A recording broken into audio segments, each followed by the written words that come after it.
تخيلوا كده يا اصحابي، بنت حياتها بتتحول من اميرة لمملكة كبيرة لبنت مجبورة تتجوز وحش من عالم غريب كل اللي فيه مش بني ادمين. ودي هتبقى قصة النهاردة. بس قبل ما نبدأ ما تنسوش تصلوا على النبي وتشتركوا في القناة، والاهم انكم تفعلوا الجرس علشان توصل لكم كل الملخصات الجاية. تعالوا بقى اقول لكم الحكاية بتقول ايه. بتبدأ الحكاية ببنت جميلة جدا من عيلة كبيرة اسمها تاو، وبنعرف ان هي الاميرة بتاعت المملكة اللي هي عايشة فيها، وده لان باباها اصلا يبقى الملك العظيم. ولكن بتحصل ظروف وبيضطر والدها ان هو يسافر ويسيبها مع اهلها اللي المفروض هياخدوا بالهم منها. وفي يوم من الايام بتيجي عم تاو تتكلم معاها، وبتبقى عايزاها في موضوع مهم جدا. فبتسألها تاو عن ايه الموضوع المهم اللي هي جايه تتكلم فيه مخصوص كده. فبتعرف من كلامها ان هي عايزاها تتجوز، وان هي كده هتبور لانها كبرت جدا ولازم تتجوز علشان دي تقاليدهم في المملكة اللي هم فيها. وبيبقى واضح ان عمتها بتتكلم بجد، لانها بتوري لها بالفعل رسومات لشباب كتيرة جدا، وبتقول لها اختاري عندك كذا اوبشن وممكن تختاري منه. وبتسألها يا ترى مين هيكون سعيد الحظ اللي هيكون زوجها المستقبلي. ولكن طبعا تاو ما بتكونش معترفة اصلا بعاداتهم ولا تقاليدهم، وما بتوافقش خالص، وبتهرب من القصر فورا من غير ما حد ما ياخد باله. بعد كده بتروح للمساعد بتاعها وبتاخد منه الحصان بتاعه وبتجري بيه في الغابة على امل انها تريح دماغها شوية من عمتها والعرسان اللي بتجيبهم. ولكن للأسف الحصان بيبقى سريع جدا لدرجة انها بتقع في نص الطريق. وفي اللحظة دي بيظهر شخص من العدم غريب الاطوار ولابس قناع، وبيبقى معاه المساعد بتاعه وبينقذها في الوقت المناسب. ولكن بتحصل حاجة غريبة جدا، وهي ان الراجل المقنع ده بيتكلم معاها كأنه عارفها او عايز منها حاجة، ولكن ما بيقدرش ان هو يقعد معاها وقت كافي لان الحراس بتوصل علشان يرجعوا الاميرة تاو معاهم. وبالفعل الاميرة بترجع للقصر بتاعها، ولكن المرة دي ما بتقدرش تهرب تاني لانها بتروح وبتلاقي عمتها اختارت ليها عريس بالفعل بيكون وسيم. ومش بس كده، واكتشفت انها خطبته ليها وبتفضل تقنعها بيه. واخر ما بتزهق بتوافق انها تقعد مع الشخص ده، ولكن بتكتشف ان هو انسان مش محترم وبيتعامل معاها باسلوب وحش وبيحاول ان هو يأذيها. فبتحاول تاو ان هي تهرب منه، ولكن ما بتقدرش تخرج. فبيظهر الشخص المقنع من تاني وبيدافع عنها وبياخدها بسهولة جدا وبيمشي من القصر. ولكن وهم في طريقهم كده بيبدأ الراجل اللي لابس القناع بيتكلم مع المساعد بتاعه، وبنعرف من كلامهم ان تاو اثناء ما هي كانت بتنط من الحصان بتاعها في جوهرة مهمة جدا بلعتها. ومش اي جوهرة، دي جوهرة سحرية مهمة جدا للعشيرة بتاعتهم. بعد كده بتعدي مدة من الوقت وبتفوق تاو وبتلاقي نفسها في حتة واسعة كده عاملة زي الغابة. فبتحاول انها تجري علشان تروح على القصر بتاعها لانها بتكون مش عارفة هي فين بالظبط، لحد ما بتلاقي اتنين كده بني ادمين ماشيين. فبتروح علشان تتكلم معاهم وتعرف هي فين بالظبط، وبتطلب منهم انهم يوصلوها للمملكة بتاعتها، وبتعرفهم بنفسها ان هي الاميرة تاو. ولكن البنت اللي وقفتها دي بتبقى مستغربة منها جدا وبتبقى مش فاهمة هي بتقول ايه اصلا، ولكن بتاخدها في طريقها وبتعرفها انها توصلها للمكان الصح. وبعدها بيوصلوا كلهم لمدينة غريبة جدا كل الناس اللي فيها يبقوا مش طبيعيين، ده لو كانوا ناس اصلا، لان بيكونوا كلهم على اشكال حيوانات مختلفة. فبتستغرب تاو طبعا وبتخاف وبتحاول انها تهرب من المكان اللي هي فيه. وفي الوقت ده بنلاحظ ان المقنع واقف مع المساعد بتاعه وبيراقبها، ولما بيتكلموا مع بعض بنتفاجئ ان الشخص المقنع ده عايز يتجوز تاو. وطبعا السبب معروف، لان دي الطريقة الوحيدة اللي هيقدر ياخد بيها الجوهرة السحرية منها، لانها ساعتها هتكون جنبه على طول. ولما بنرجع تاني لتاو بنعرف ان هي قدرت تهرب شوية بعيد عن العشيرة اللي كانت حواليهم وبتستخبى في مكان بعيد. بس للأسف في أشرار بيتهجموا عليها. ولكن في اللحظة دي من حسن حظها بيظهر المساعد بتاع الشخص المقنع وبينقذها وبياخدها معاه من تاني للقصر. وبتدخل وبتقعد مع البنت اللي قابلتها أول يوم جت فيه، وبنعرف ان البنت دي بقت المساعدة بتاعتها من دلوقتي. وبتعرفها المساعدة ان هي هنا علشان تقابل ملك العشيرة بتاعهم. فبتستغرب تاو اكتر من كلامها وبتبقى مش فاهمة هي فين، لانها عمرها ما شافت ناس كده ولا مكان زي كده. وبالفعل بيعدي الوقت وبتروح تاو علشان تقابل الملك. ولما بتوصل للقصر بتتفاجئ ان هدوم الملك هي نفسها هدوم الشخص المقنع اللي اخدها من القصر بتاعها. فبتفضل تدور عليه لحد ما بتلاقيه في مكان سري، وبتتفاجئ من شكله جدا جدا وبتخاف منه في الاول، ولكن بيحاول يهديها وبيعرفها ان هو اسمه جون، وبيعرفها برضو ان كل حد في المملكة دي مختلف، وعلشان شكله اللي بقى مخيف ده فهو بيفضل انه يلبس قناع علشان محدش يخاف منه. وبيعرفها في وشها كده مرة واحدة ان هو جابها للمملكة بتاعته علشان يتجوزها، وطبعا ما بيجيبش سيرة الجوهرة اللي جواها واللي هي اصلا سبب وجودها. وطبعا بعد الكلام ده تاو بتترعب اكتر، لان مش حاجة منطقية ان حد يطلب يتجوز واحدة كده، وخصوصا ان هو حتى مش بني ادم زيها. ولكن زي ما انا قلت لكم يا اصحابي ان ده الحل الوحيد علشان يجيب الجوهرة من جسمها ويخليها تقع في حبه. وطبعا الكلام ده ما بيعجبش بطلتنا، فبتحاول تهرب من المكان وبتقرر ان هي هتعمل المستحيل علشان تهرب من المكان الغريب ده. وعلشان كده لما بيجي تاني يوم بنلاقي تاو متنكرة في هيئة راجل، وده علشان الملك ما يقدرش يكتشف مكانها ويرجعها تاني للقصر. ولكن للأسف محاولتها دي بتفشل، والناس بتعرف انها متنكرة، وده بيخليها تتورط في مشكلة كبيرة. ولكن لحسن الحظ انها بتقدر تهرب منهم وبتقدر توصل للقصر بتاع الملك من تاني. وهناك بتتفاجئ ان في شخص وسيم جدا موجود في القصر، ولكن ما بتكونش عارفة هو مين بالظبط. وهنا بتظهر المفاجأة بقى ان الشخص ده يبقى هو نفسه الملك جون. وفي الوقت ده بنكتشف سر خطير، وهو ان جون اصلا يبقى من العشيرة المستذئبة، وعلشان كده بالليل بيتحول لذئب، ولكن بالنهار بيبقى شاب وسيم وزي القمر. وبنعرف برضو ان الجوهرة اللي موجودة في تاو تبقى هي العلاج الوحيد ليه هو وكل اهل العشيرة. وبيقرر جون من الوقت ده ان هو ما يعرفهاش ان هو الملك، وبيعرفها ان هو مجرد مساعد عنده. وطبعا عمل كده علشان شايف ان دي فرصة مناسبة يقدر يقرب منها بحيث انها تتقبل شكله وتقع في حبه، لانه شايف انه اكيد مش هتقدر تقرب منه وهو على هيئته بالليل وهو ذئب يعني. ومن اول اليوم ده بيبدأ جون كل يوم يظهر قدامها الصبح وهو مخبي عنها حقيقته، وبيعمل كل اللي يقدر عليه علشان يقرب منها. وكمان الغرض من ده ان هو يحاول يقنعها ان الملك طيب وبيحاول يقربها منه. وفعلا تاو بتثق فيه جدا وبيبقى يعتبر اقرب حد ليها في المملكة، وعلشان كده بتاخد رايه في كل حاجة ناوية تعملها، وبتبقى صريحة معاه في كل حاجة لدرجة انها بتقوله انها عايزة تهرب من المملكة دي في اقرب وقت. وكمان بتعرفه الخطة اللي هي رسمتها، وطبعا ما بتبقاش عارفة ان هو اصلا الملك اللي هي عايزة تهرب منه. بيعرفها جون ان من المستحيل انها تعرف تهرب، وده لان المملكة اللي هم فيها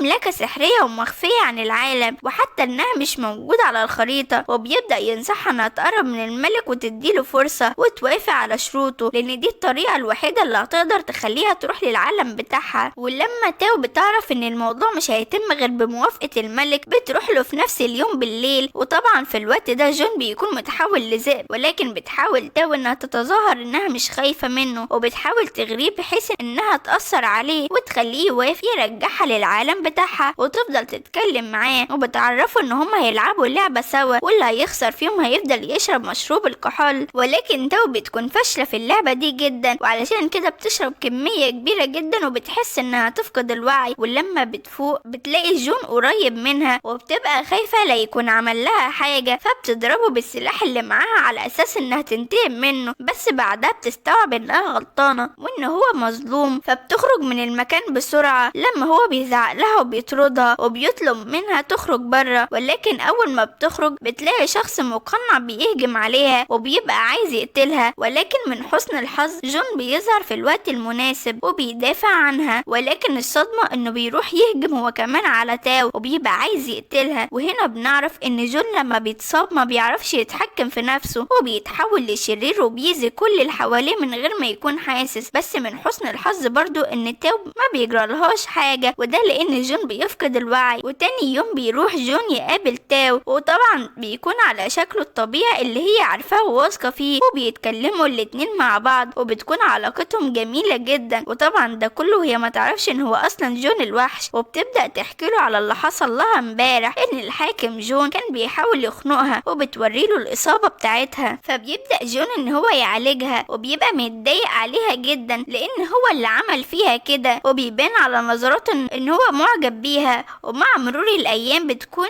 تاو نايمة في مرة وبتصحى على خبر غريب جدا، وهو ان المساعدة بتاعتها بتعرفها ان الملك جون قرر ان يتجوزها خلال 7 ايام فقط. وساعتها بتتمنى تاو تكون بتحلم وكل اللي بيتقال ده اشاعات، ولكن للاسف بتكون الحقيقة. وبتحاول بكل الطرق ان هي تلغي القرار ده ولكن ما بتقدرش، وجون بيكون مصمم على قراره. وبتتكلم معاها المساعدة مرة تانية وبتعرفها ان من بكرة تبدأ مراسم الجواز، وبتعرفها على عاداتهم وتقاليدهم، وهي ان اول حاجة بيعملوها ان هي تعمل اكل لكل العشيرة، لان ده بيكون جزء من التقاليد بتاعتهم، وان الاكل لو طلع جميل وطعمه حلو ساعتها الجوازة هتكمل، اما بقى لو طلع طعمه وحش فساعتها الجوازة هتبوظ. وطبعا دي بتبقى فرصة لتاو علشان تنهي كل اللي بيحصل. ولما بيجي وقت انها تطبخ الاكل بتطلب من الخدم كلهم ان هم يسيبوها علشان هي عايزة تطبخ كل الاكل لوحدها، وتفاجئ بيه الملك. وطبعا كلنا عارفين ان هي بتعمل كده علشان تبوظ كل الاكل، وبالتالي الجوازة تتلغي. وفعلا بتبوظ الاكل على قد ما بتقدر. ولما بيجي وقت العزومة بتكون متحمسة قوي علشان تشوف رد فعل الناس على اكلها والجوازة تتلغي. ولكن المفاجأة بقى ان كل الموجودين بيعجبوا جدا بطعمه وبيبقوا شايفين ان ده احسن حاجة اكلوها في حياتهم. وبتكون مصدومة تاو ومش فاهمة ايه اللي حصل لحد ما الناس بتمشي وبتبدأ تتكلم مع جون. وساعتها بنعرف من كلامهم ان جون كان عارف اللي هي هتعمله، وعلشان كده بدل الاكل بتاعها باكل تاني خالص. وتاني يوم بنرجع لجون ولكن على طبيعته، وبنلاحظ ان علاقته مع تاو اتطورت خالص عن قبل كده. وعلى الرغم من ان ده شيء بيفرح جون جدا، بس طبعا بيبقى متضايق لانها مش بتبقى متقبلة شكله بالليل وما تعرفش حقيقته. وبيبقى برضو زعلان ان هي بتكره جون الحاكم، واكيد لو عرفت ان هما الاتنين نفس الشخص هترفض وهتبعد عنه. وفي مرة من المرات وهي بتتمشى في القصر بيجيلها شخص غريب وبيتكلم معاها، وبنعرف ان الشخص ده اسمه لي يو وبيبقى اخو جون الصغير. وبنعرف ان طول الفترة اللي فاتت دي جون كان حبسه في السجن بسبب مشاكل حصلت ما بينهم هنعرفها قدام. وبيفضل ليو قاعد مع تاو وبيفضل يحكي لها حاجات كتيرة عن جون باسلوب مش حلو وكأنه بيخطط علشان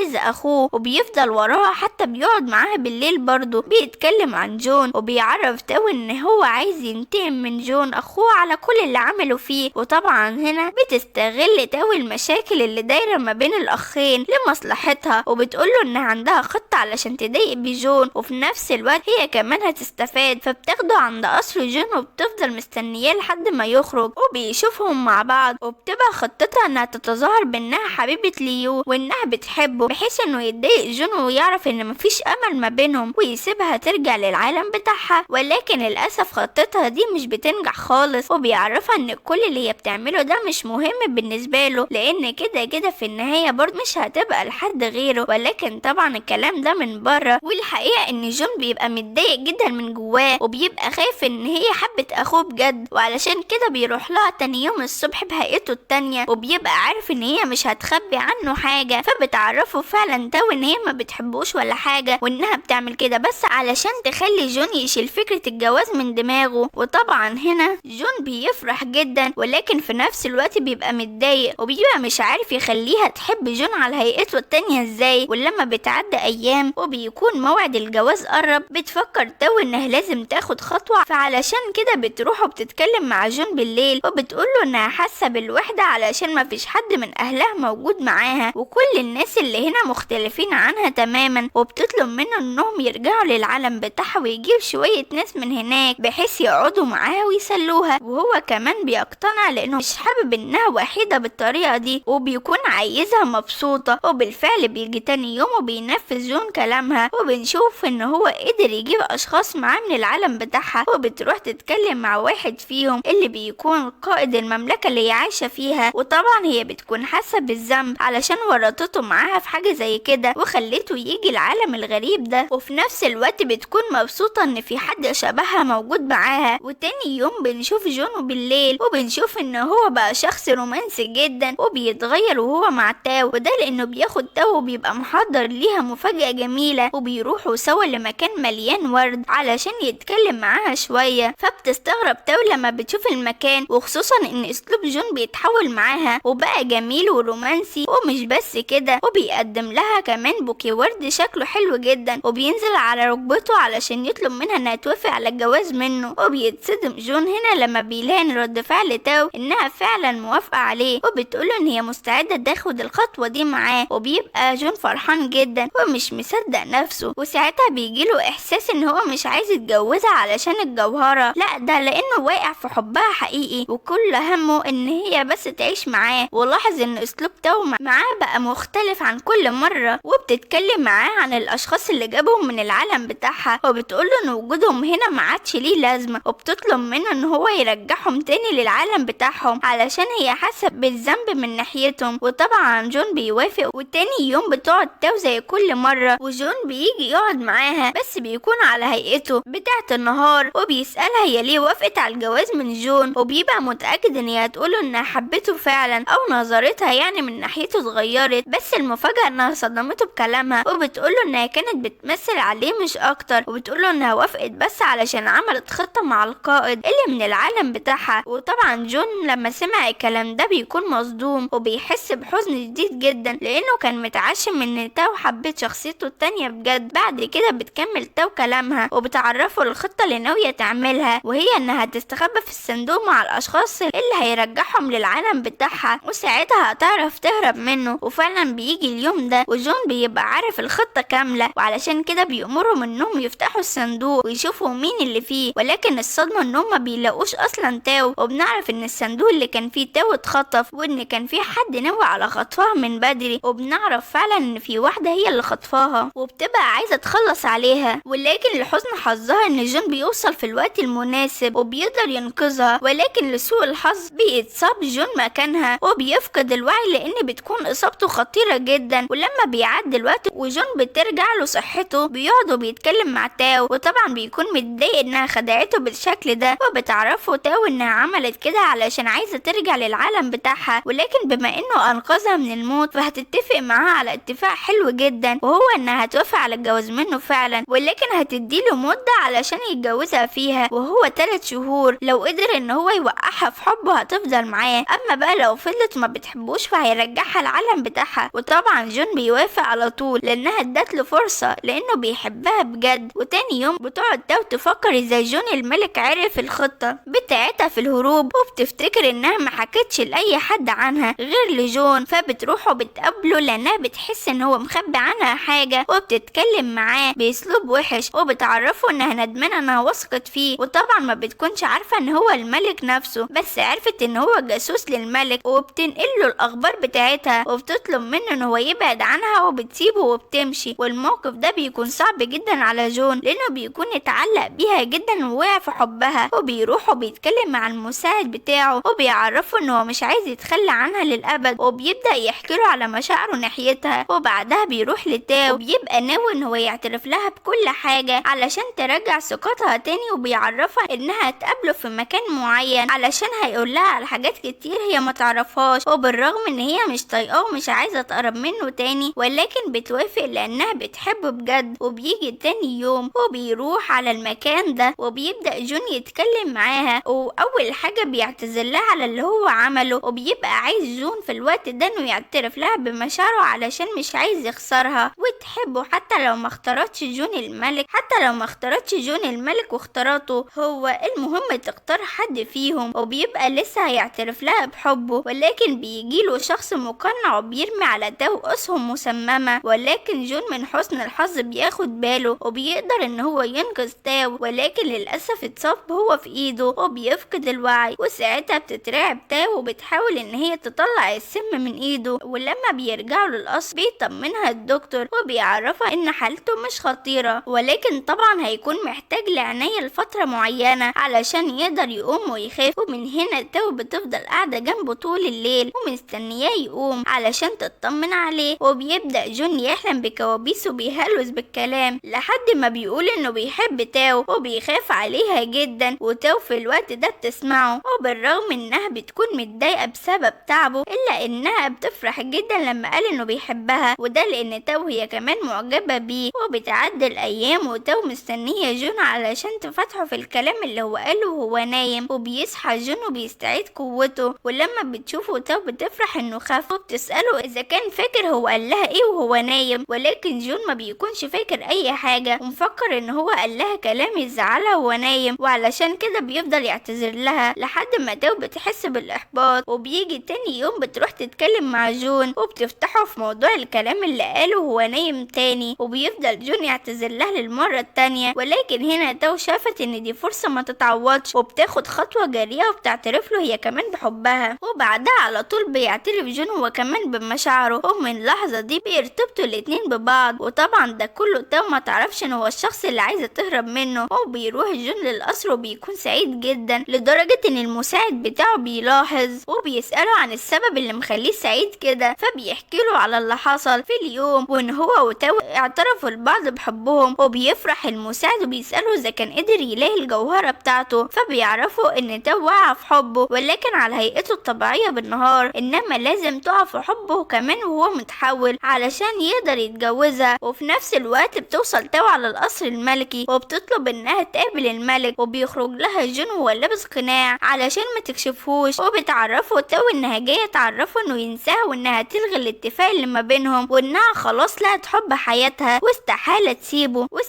تسيب حبيبها مهما حصل، وبتسيبه وبتمشي. وجون بالرغم من كلامها ده ولكنه ما بيكونش متضايق، وده لانه اصلا حبيبها اللي بتتكلم عنه. وبعدها بتقضي تاو اجمل قصه حب مع جون اللي بقى بيستغل النهار كله مع تاو، وبيروح اماكن مختلفه بيقضوا وقت جميل مع بعض وبيقربوا اكتر واكتر. وفي يوم من الايام بتروح تاو تقابل كبار المدينه وبتطلب منهم ان هم يساعدوها في حاجه غريبه شويه، وهي انهم يجيبوا عروسه مناسبه للملك جون علشان تبقى اميرته ويعيشوا مع بعض للابد. وبكده تكون انتهت قصتها مع الملك للابد وتعيش مع حبيبها في سلام. وفعلا كبار المدينه بيقتنعوا بكلامها وبيبداوا يعملوا احتفال ومجمعين فيه اجمل بنات في المدينه على امل ان الملك يختار عروسه مناسبه ليه، ولكن جون ما بيكونش مهتم بوجودهم اصلا لان كده بيحب تاو وهيفضل معاها، لحد ما بتيجي بنت من الحاضرين بتحاول تغري الملك وبترقص بشكل جميل قدامه، لدرجه ان تاو بتتدخل وبتساعدها وبتعمل نفسها انها مبهوره من جمالها هي كمان. ولكن الملك ما بيكونش مركز غير على تاو وبينزل وبيطلب منها انهم يرقصوا مع بعض، ولكن ما بتستسلمش تاو وبتحاول تقنع الملك بالبنت الجميله وبتعرفه انها بتحبه وانها تعيش معاه اجمل قصه حب. ولكن جون بيكون مصمم على رايه وبيرفض كل البنات وبيخرجهم من القصر. وبيبدا بعدها جون يتضايق من تاو لانها عايزاه يرتبط ببنت تانية، بيحاول يفكر يخليها تحب الشخصيه التانية دي ازاي، فبيروح يتكلم مع المساعد بتاعه وبيعرفه انه مش عارف يعمل ايه مع تاو، فبيقترح عليه المساعد انه يسمع كلام تاو فعلا ويرتبط بالبنت دي، وساعتها تاو هتغير عليه. وفعلا جون بيقتنع بكلامه وبيعمل كده وبينشر اشاعة ارتباطه في المدينة كلها علشان الاخبار توصل لتاو. ولكن بيحصل الغير متوقع وهو ان تاو بتكون فرحانة جدا لما بتعرف الخبر، ومش بس كده وبتروح تبارك له على الخطوبة. وهنا بيتعصب جون جدا لانها مش حاسة بناحيته باي مشاعر، وبيعرفها انه برضه مش هيسيبها وهيفضلوا مع بعض ال3 شهور زي ما اتفقوا. وبنيجي تاني يوم بالنهار بيروح جون يشوف تاو وبيدخل اوضتها ولكن بيتفاجئ انها مش موجودة، ولما بيسأل عليها بتعرفه المساعدة بتاعتها انها خرجت والمفروض انها راحت تقابله في مكان معين. وهنا بيتصدم جون لانه بيعرف ان في حد منتحل شخصيته وان تاو في خطر. وفي نفس الوقت بنشوف تاو وهي ماشية في مكان شبه مهجور زي ما عرفها جون في رسالته، وبتقابل فعلا شخص طبق الاصل من جون وبتتكلم معاه، ولكن فجأة بيضربها ضربة قوية جدا بتخلي تاو تتصاب وتنزف.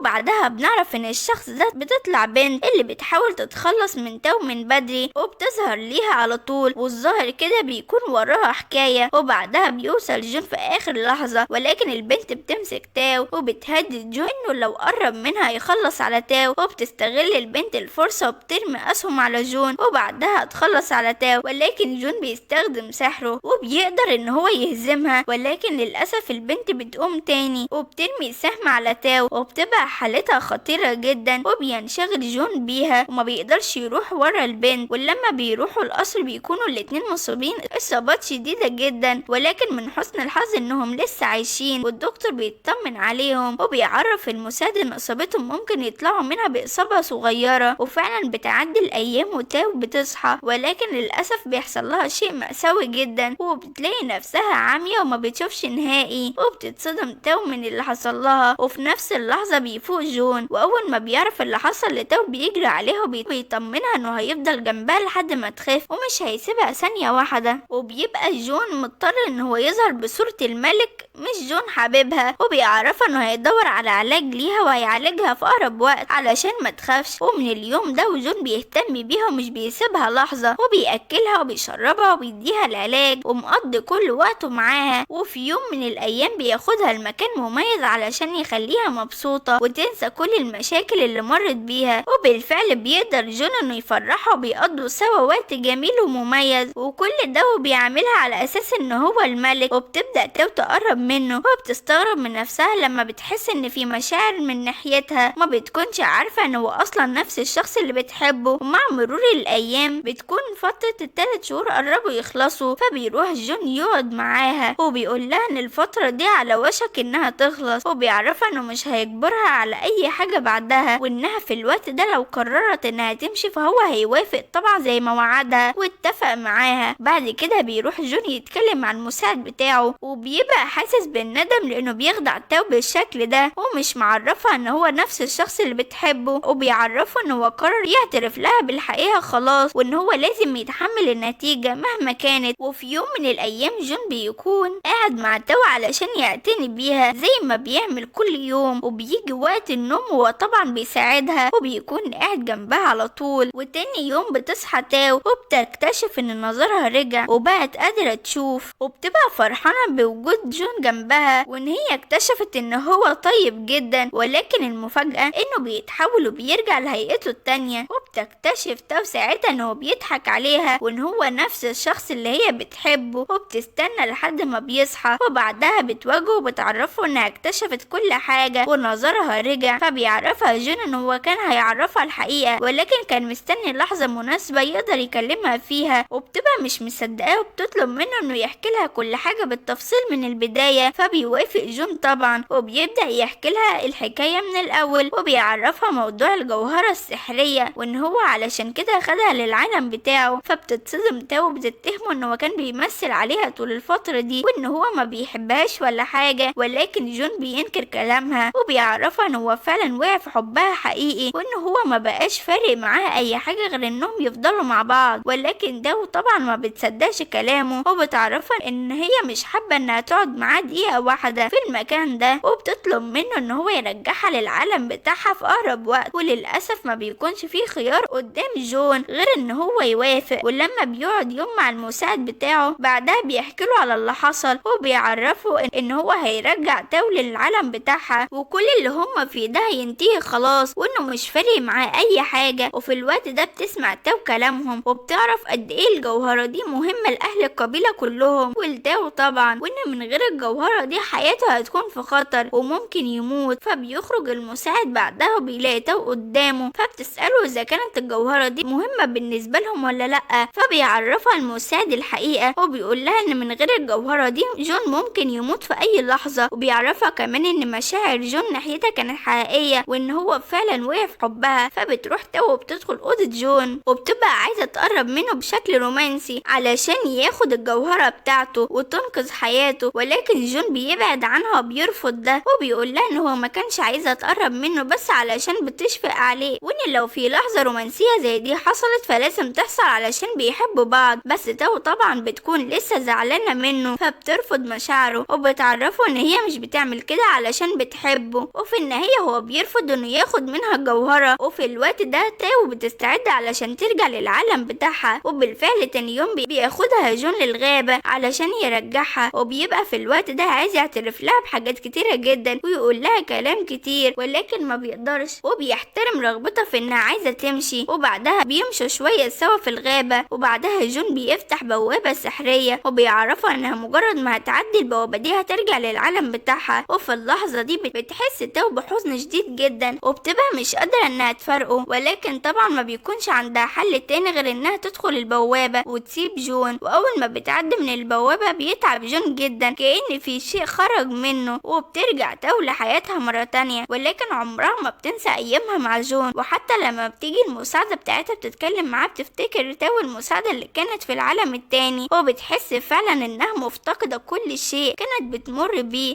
اما جون بقى فقرر ان هو يتنهى عن المنصب بتاعه في المملكة وبيجمع بيجمع كل المسؤولين في القصر علشان يعرفهم الخبر ده، وبيعرفهم ان من اول النهارده هو مبقاش ملك ولا حاجه، وان في حاجه اهم قرر انه ينشغل بيها، وطبعا مش محتاجه اعرفكم ان الحاجه دي تبقى هي حبيبته. وبيمر الوقت وبنشوف جون وهو خارج من العالم بتاعه، ولكن المره دي بيخرج مخصوص علشان يراقب حبيبته تاو ويطمن عليها، ولكن مع مرور الايام بتكون تاو مفتقده جدا، وده لانها بتحبه فعلا لدرجه انها بتبدا تحس بوجوده حواليها في كل مكان. ومن هنا بتقرر انها لازم تتاكد اذا كان جون موجود حواليها ولا لا، ولا ده مجرد احساس كذاب. علشان كده بتيجي مره وبتحاول انها توقع نفسها علشان لو موجود فاكيد هيظهر علشان يحميها، والمفاجاه ان جون فعلا بيظهر في الوقت ده وبينقذها قبل ما تقع، وبتتصدم تاو ان احساسها طلع صح، وبتتكلم بعدها معاه وبتساله عن سبب وجوده هنا، فبيعرفها جون انه ما كانش عايز يظهر في حياتها مره تانية علشان ما يضايقهاش، وبيأكد لها ان هو كان موجود بس علشان يطمن عليها. فبتفرح تاو لانها بتعرف ان جون متعلق بيها وبيحبها، وبتبدأ حقيقة مشاعرها تظهر، وبتتكلم معاه باسلوب لطيف، ولما بتلاقيه بيستعد علشان يمشي ويرجع للعالم بتاعه ما بتضيعش الفرصة المرة دي، وبتطلب منه انها تيجي معاه بحجة ان الحياة هناك وحشاها وانها كانت مبسوطة هناك. وبيفرح جون طبعا وبيوافق ان هو ياخدها معاه، وكمان بياخد معاهم القائد اللي راح هناك قبل كده، فبيدخلوا كلهم من البوابة السحرية. ومن اول هنا بترجع الامور لطبيعتها، وبيبقى قدام جون فرصة جديدة انه يكسب قلب تاو من جديد، وبيفضل يستغل كل فرصة قدامه علشان يكون معاها، وهي كمان بتبقى حابة كده لان هي كمان بتحبه واتأكدت من مشاعره ناحيتها. ومع مرور الايام بيقرر جون في مرة انه يتجمع شجاعته ويروح ويتكلم معاها بكل صراحة، وبدأ يعتذر ليها على كل حاجة حصلت منه قبل كده وانه خدعها بالشكل ده، وبيعرفها انه فعلا كان بيحبها وانه مستعد يعمل اي حاجة علشانها. فبتتأكد تاو المرة دي فعلا انه صادق، وبيطلب منها جون انها تديله فرصة تانية، وبيوعدها ان هي مش هتندم ابدا على القرار ده. فبتوافق تاو طبعا، وبتعرفه ان هي كمان بتحبه، ومن اول هنا بترجع علاقتهم من جديد، وبيستعدوا علشان يكملوا قصة حبهم، ولكن المرة دي من غير اي سر ما بينهم، ولكن للأسف ما بيكونوش عارفين ايه اللي جاي وعكس توقعاتهم تماما. وده بعد ما بنشوف تاو وهي خارجة بسرعة علشان تروح تقابل جون، ولكن بتتفاجئ ان البنت اللي بتكون عايزة تقتلها كل مرة واقفة قدام الباب، فبتهجم عليها وبتوقع تاو على الارض وبتقرب عليها ببطء، وبعد كده بترمي عليها تعويذة غريبة بتخلي تاو مش قادرة تتحرك من مكانها. وبعد كده بنعرف ان نية البنت دي ايه، وانها كانت بتعمل كل ده علشان عارفة ان الجوهرة السحرية في جسم تاو وبتقدر فعلا انها تخرجها من جسمها. والصدمة التانية لما بنعرف ان اللي ورا الموضوع ده كله هو اخو جون، وبيكون معاهم شخص تالت، وبيكون الشخص ده من زعماء العشيرة ولكنه بيبقى شرير. ولما بيوصل جون وبيشوف تاو في الحالة دي بيكون قلقان عليها جدا وبيعرف كل حاجة، فبياخدها من المكان علشان يقدر يعالجها، ولكن بيلاقي كل الاشرار اتحالفوا مع بعض، والاشرار بتستغل سحرهم في ان هم يخلوا كل العشيرة ضد جون، حتى المساعدين بتوعه بقوا ضده، فبالتالي جون بقى لوحده. ولكن من حسن الحظ ان هو بيقدر يهرب منهم، وبيروح على الغابة علشان يعالج تاو فيها. ولما بتفوق تاو بعدها بيطمن عليها انها كويسة، وبياخدها جون علشان يفتح البوابة السحرية مرة تانية، وبيطلب منها انها ترجع للعالم بتاعها علشان ما عادش ليها امان، عشان ما عادش فيه امان هنا. ولكن تاو بترفض طبعا، وبتعرفه انها مش مستعدة تسيبه لوحده، وانها هتفضل معاه لحد ما يقدر يتغلب على كل الاشرار دول ويرجع كل حاجة لطبيعتها. بعد كده بنعرف ان بعد كل اللي حصل ده جون قوته انهارت، خصوصا ان الجوهرة ما بقتش معاه، وعلشان كده بيحس بتعب شديد جدا وبيبدأ يفقد الوعي. ولكن الجزء الأسوأ في الموضوع زي ما عرفتكم من البداية، وهو ان كل ما جون بيتعب او بيدخل في الحالة دي بيفقد السيطرة على نفسه، علشان كده بيهجم على تاو بيخنقها وما بيكونش حاسس بنفسه خالص. ولكن اول ما نقطة دم من تاو بتنزل على ايد جون وبتلمسه بيستعيد جون قوته من تاني وبيرجع لحالته الطبيعية. ولكن للأسف الأوان بيكون فات، لأن الأشرار بيقدروا يوصلوا للمكان بتاع جون وبيمسكوهم هما الاتنين وبياخدوهم وبيرجعوا للقصر. ولما بيفوق جون بيلاقي نفسه في السجن هو وتاو، فبيروح ناحيتها علشان يطمن عليها وبيعتذر لها علشان فقد السيطرة على نفسه وحاول ان هو يأذيها، بس هي بتطمنه انها كويسة وبتعرفه انها هتفضل معاه للأبد، لحد ما بتيجي البنت الشريرة وبتعرفهم الاتنين ان هما بكرة هيتعدموا قدام الناس كلهم وقصتهم هتنتهي. وفي اللحظة دي دي بتحصل حاجة غريبة جدا ما كناش متوقعينها نهائي، وهي ان تو بتروح تتكلم مع البنت الشريرة وبتقول لها انها مش مستعدة تموت دلوقتي، وبتتفق معاه انها تتقلب هي كمان ضد جون وتنضم ليهم بمقابل انها تعفي عن حياتها. وعلشان تأكد لها انها مش بتكذب عليها بتقول لها ان هي كمان اللي هتنفذ حكم الاعدام على جون وهي اللي هتقتله قدام الناس. وطبعا جون اول ما بيسمع الكلام ده كله بيتحسر وبيبقى مش مستوعب كلام تو عليه، وبيفضل يفتكر ذكرياتهم مع بعض وقصة حبهم، وبيبقى مش متخيل ان هي كانت بتكذب عليه طول الفترة دي. وتاني يوم بيجي وقت الاعدام وكل الاشرار بيكونوا متجمعين علشان يشوفوا تو هي بتقتل جون، وفعلا بتمسك السيف وبتجرح بيه جون، ولكن الصدمة انها بتجرح ايدها هي كمان وبتمسك ايد جون علشان دمهم يختلط مع بعض. وبتبقى عملت الحركة دي علشان لحظة امبارح ان لما دمها لمس جون هو استعاد قوته، وبالفعل خطة تو بتنجح وبنشوف جون وهو بقى اقوى بكتير عن الاول، وبيقدر ان هو يكسر القيود اللي مربوط بيها، وحتى انه بيقدر يتغلب عليهم كلهم بمنتهى السهولة. وكمان بيقتل البنت اللي حاولت تقتل تو اكتر من مرة، وبعدها بيروح بسرعة علشان يطمن على تو بعد ما اذت نفسها واللي بتكون ضعفت جدا وتعبت بسبب اصابتها، ولكن من حسن الحظ ان حالتها ما بتكونش خطيرة. وبياخدها جون بعدها للقصر علشان يعتني بيها، ولما بيمر الوقت وبتفوق تو بتبقى كويسة وبتتكلم مع المساعدة بتاعتها وعلى طول بتسألها على جون، فبتسكت المساعدة ما بتكونش عارفة تقول لها ايه. وهنا بتفهم تو انه اكيد حصل له حاجة، فبتجري وبتروح على الأوضة بتاعته علشان تشوفه، ولكن للأسف مش بتلاقيه. وهنا تو بتفضل تعيط وما بتكونش متخيلة ان دي هتكون النهاية لحد ما بيظهر جون قدامها وما بيكونش مات ولا حاجة، فبتجري تو ناحيته وبتحضنه، ما بتكونش مصدقة نفسها من الفرحة، فبتتكلم معاه بعدها وبتحكي له قد ايه هي مبسوطة علشان فضلوا سوا للآخر. فبيوعدها جون ان مستحيل يتخلى عنها او يسيب اي شر يقرب منها، وبيعرفها كمان ان هو قدر يعرف مكان الجوهرة وجابها خلاص، وبيطمنها ان هو هيفضل على طبيعته دي دايما ومش هيتحول تاني لوحش ولا هو ولا حتى افراد القبيلة بتاعته. ومع مرور الايام كل المشاكل اللي كانوا بيمروا بيها اتحلت خلاص، وبيعيشوا الاتنين حياتهم بكل سعادة. وكمان علشان يفصلوا شوية من كل اللي حصل بيقرروا هما الاتنين انهم يسيبوا المدينة وكل حاجة ويسافروا ويغيروا الاتنين جو ويلفوا العالم ويكملوا قصة حبهم المميزة في كل انحاء العالم. وبكده بتنتهي الحكاية. كانت معكم روما من قناة افلام روما. سلام.